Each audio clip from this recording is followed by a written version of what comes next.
Access the ACCA cost estimates price list editor to update its current unit rates.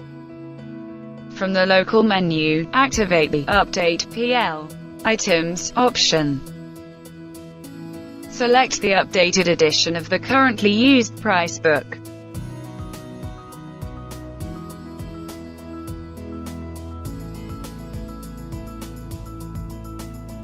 After selecting the reference price book to align the current rate to, simply choose which fields need to be updated.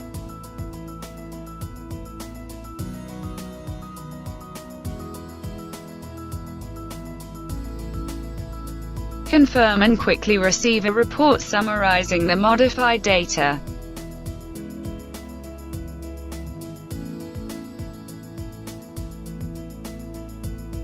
Print the report or export it in the various file formats.